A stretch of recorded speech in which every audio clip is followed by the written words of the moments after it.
Have you ever disagreed with someone and 5 minutes later you were attacking each other?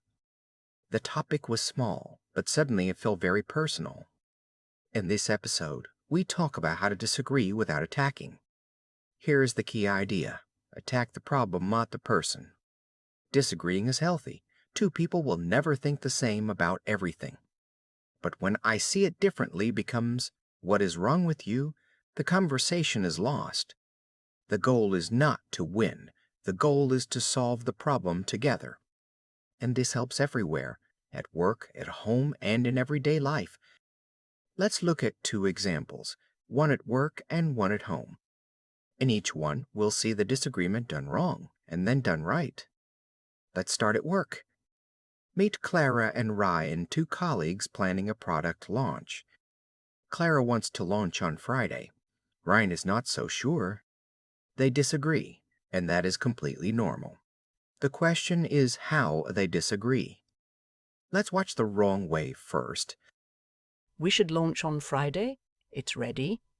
Launch Friday? That's a terrible idea. Do you ever think things through? Excuse me? I've worked on this for weeks. Well, it doesn't show. You always rush everything. And you always block every decision. Nothing is ever good enough for you. At least I don't break things for the whole team. Forget it. Do it your way, like always.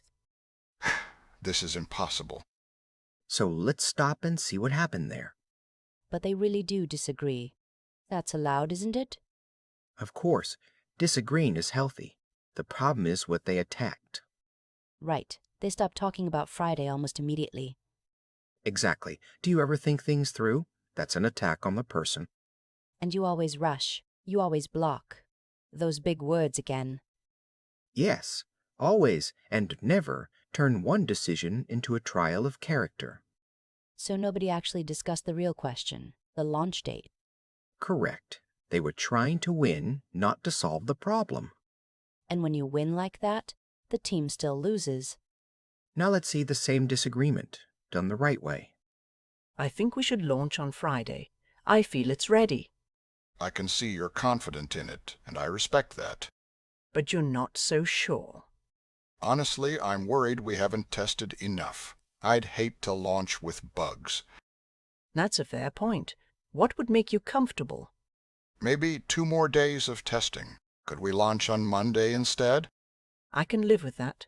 Same week, just a bit safer. Exactly. Thank you for hearing me out. So what made this version work so much better? They disagreed just as strongly, but it never felt like a fight. Right. Notice they used the word I, not you. I feel it's ready. I'm worried we haven't tested enough.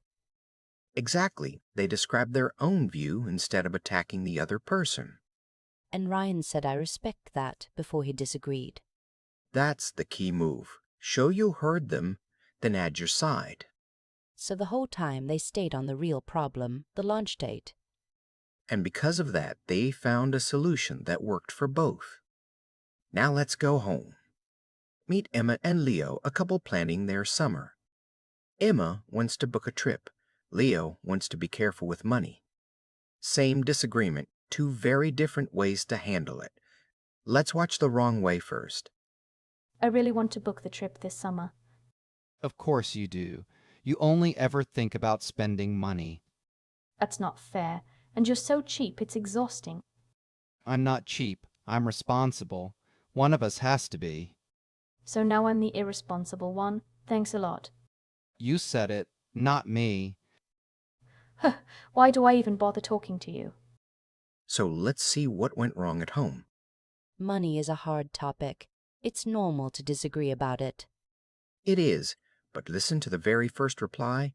You only ever think about spending money. That's not about the trip anymore. That's about who she is.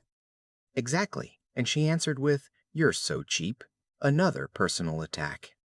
So they started putting labels on each other instead of talking about the budget.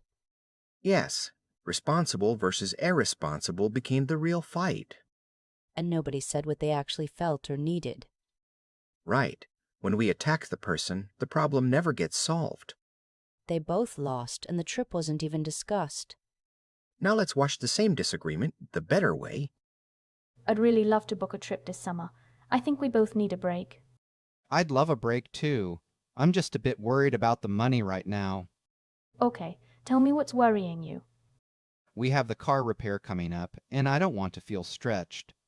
That makes sense. What if we choose somewhere cheaper, or go for fewer days? I'd be much more comfortable with that. Great. So we still get our break, just a smaller one. I like that. Thank you for understanding my side. So what was different this time? Leo didn't call her a spender. He just said he was worried about money. Exactly. He shared his own feeling with I, not you. And Emma asked him to explain, instead of fighting back. That one question, tell me what's worrying you, changed everything. Then they looked for an option together, a cheaper trip. Yes, the problem became something to solve, not a war to win. So they both got a little of what they wanted. That's it. They disagreed, but they stayed on the same team. So what can we learn from these two examples? First, attack the problem, not the person. Second, use I instead of you. Say how you feel, don't accuse. Third, avoid words like always and never. They turn one topic into a trial. And fourth, show the other person you heard them before you give your view. Here are 3 simple English phrases for disagreeing kindly. You can say, I see it a little differently. Or, that's a fair point, and I'm also worried about something. Or, what would make you comfortable?